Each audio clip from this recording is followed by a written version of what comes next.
Hello साथीहरु, स्वागत छ तपाईहरुलाई सबैजनालाई मेरो युट्युब च्यानलमा। धेरै लामो समय भइसक्यो मैले मेरो युट्युब च्यानलमा कुनै पनि भिडियो अपलोड गर्न पाएको थिएन। कारणवश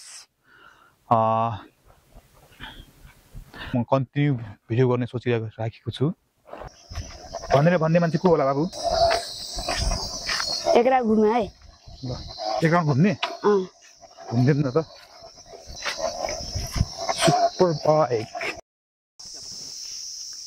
लडासलाई साइकल सिकाउने क्रममा चाहिँ यो थाकिसकेको अवस्था हो कि क्या हो? भर्खरै आएर भर्खरै थाकिसक्ने? ल चलाउन सकिन्छ कि सकिन्न? ल सकिएन? ल चला त बाबु।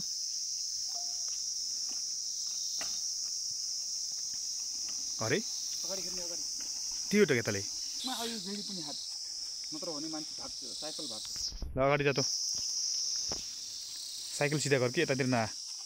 अरे अनि पारा के हो यसको? हातको ब्रेक अनि चलाउने बेला के गर्ने? टाढा हेर्ने। हान त। अरे उठाउने बेला के गर्छ यो? अगाडि हेर्नु पर्छ। चलाऊ। अरे अरे मान्छे मार्ला जस्तो गर्यो यार। अरे नहान के मलाई नहान।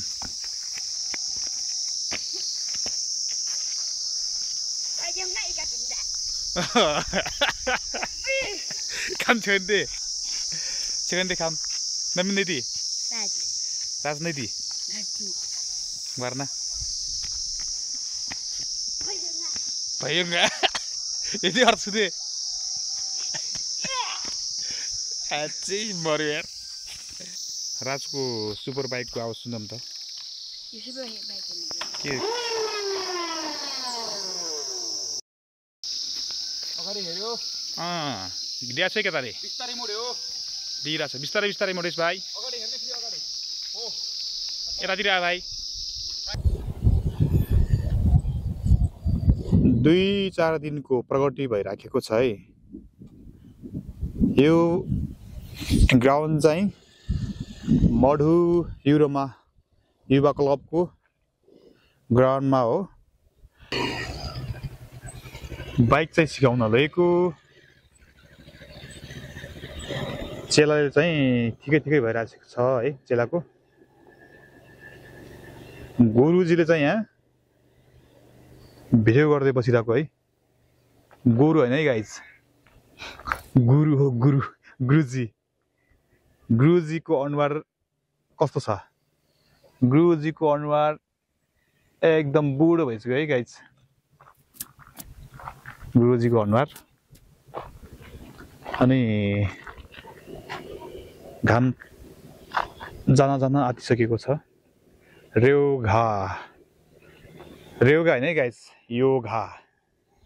योको अर्थ चाहिँ हाम्रो खाम भाषाबाट चाहिँ योको अर्थ चाहिँ तरुल हुन्छ होइन।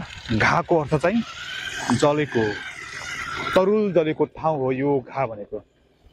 रेउघा चाहिँ होइन है गाइज, रोल्पाको रेउघा होइन, योगा हो योगा। लिबाङ भनेको पनि ली भनेको चाहिँ खाम भाषाबाट चाहिँ बास हुन्छ। बाङ भनेको चाहिँ है गाइज, बाङ भनेको चौर हो। यस्तै चौर हो, चौर भन्छ। बासको चौर लिबाङ। अनि चाहिँ साइकल सिक्दै साइकल चाहिँ कति भयो अस्ति मङ्सिरको 1 गतेदेखि चलाएको। 2-4 दिन चलायो है उसले। बाइक पनि राम्रो सिकिराखेको छ। 2-4 दिनमा जस्ट राम्रै प्रगति भएको छ है, नभएको चाहिँ होइन। ल फुट ब्रेक हान्यो। ल ठिक छ। अनि कस्तो लागिरहेको छ त? अनि बाइक सिक्दाखेरि कस्तो, कति खुसी लागिरहेछ? खुसी लाग्यो?